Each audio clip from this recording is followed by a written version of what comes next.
সাত কলেজের শিক্ষার্থীদের যে একাডেমিক জটিলতা নিরসন এবং পরিচয়ের সংকট দূর করার জন্য আন্দোলন করে আসছিলাম আমরা সাধারণ শিক্ষার্থীরা, সেই আন্দোলনকে এবং সেই আন্দোলনের শিক্ষার্থীদের দাবিগুলোকে যৌক্তিক মনে করে বাংলাদেশের বর্তমান সরকার দায়িত্ব হাতে নেওয়ার সাথে সাথেই ডিলে না করে ঢাকা সেন্ট্রাল ইউনিভার্সিটি আইন 2026 পাশ করে।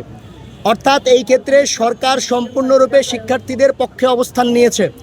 যে সকল শিক্ষার্থীরা ঢাকা সেন্ট্রাল ইউনিভার্সিটি আন্দোলনের সম্মুখ সারিতে ছিল এবং যে সকল সেশনের সমস্যা সমাধানের জন্য এই আন্দোলন সংগঠিত হয়েছিল, সেই সকল সেশনের শিক্ষার্থীরা এখনও পর্যন্ত পরিচয় পায়নি এবং তাদের একাডেমিক জটিলতা এখনও পর্যন্ত নিরসন হয় নাই।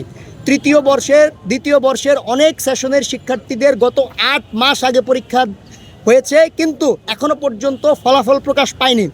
এর পরিপ্রেক্ষিতে একাডেমিক মাইগ্রেশনের দাবিতে আমরা যখন ঢাকা সেন্ট্রাল বিশ্ববিদ্যালয় প্রশাসনকে অ্যাপ্লিকেশন দিলাম, 7 কলেজের অধ্যক্ষদেরকে অ্যাপ্লিকেশন দিলাম, ঢাকা বিশ্ববিদ্যালয় প্রশাসনকে অ্যাপ্লিকেশন দিলাম, তার প্রেক্ষিতে ঢাকা বিশ্ববিদ্যালয় প্রশাসন, ঢাকা সেন্ট্রাল বিশ্ববিদ্যালয় প্রশাসন একমত প্রকাশ করেছে যে অধিভুক্ত 7 কলেজের যে সকল শিক্ষার্থীরা বর্তমানে অধ্যয়ন করছে তাদেরকে ঢাকা সেন্ট্রাল ইউনিভার্সিটিতে মাইগ্রেশন করা যাবে। ইভেন আমরা সবসময় ঢাকা বিশ্ববিদ্যালয়ের সিন্ডিকেটের বিরুদ্ধে অবস্থান নিয়েছি। সেই ঢাকা বিশ্ববিদ্যালয় আমাদেরকে বলেছে যে আমাকে ট্রান্সফার করার জন্য যদি 1 ঘন্টা সময় বেঁধে দেওয়া হয়, আমরা 1 ঘন্টার মধ্যে ঢাকা বিশ্ববিদ্যালয়ের অধিভুক্ত শিক্ষার্থীদেরকে ঢাকা সেন্ট্রাল ইউনিভার্সিটিতে ট্রান্সফার করে দিতে পারবো।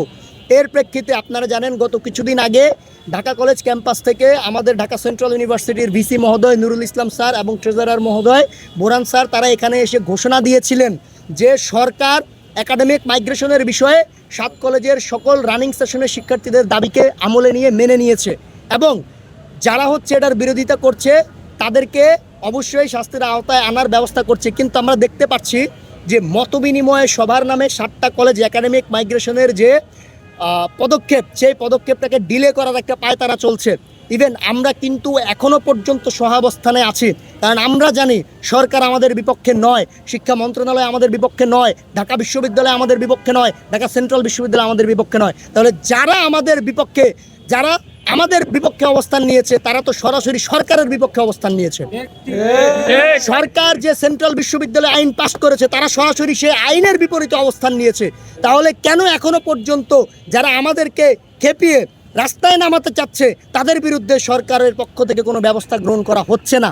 আজকে আমরা একাডেমিক মাইগ্রেশনের দাবিতে এবং গতকাল রাতে আপনারা দেখেছেন ঢাকা সেন্ট্রাল বিশ্ববিদ্যালয় প্রশাসনকে শিক্ষা মন্ত্রণালয় থেকে একটা চিঠি দেওয়া হয়েছে যে 7 কলেজে গণস্বাক্ষর কর্মসূচি নেওয়া হবে। গণস্বাক্ষরের ভিত্তিতে ঢাকা সেন্ট্রাল ইউনিভার্সিটি হয় নাই।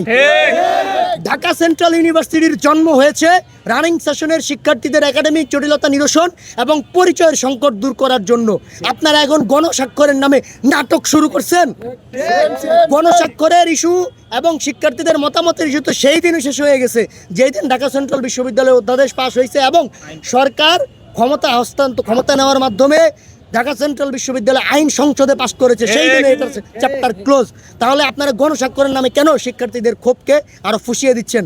ঢাকা কলেজে এখনও পর্যন্ত যারা এই প্রশাসন আমাদের বিরুদ্ধে, আজকে দেখেছেন আমরা বিক্ষোভ মিছিলের জন্য ডাক দিয়েছিলাম, যথেষ্ট পরিমাণ শিক্ষার্থী আমাদের ক্যাম্পাসে উপস্থিত হয়েছিল।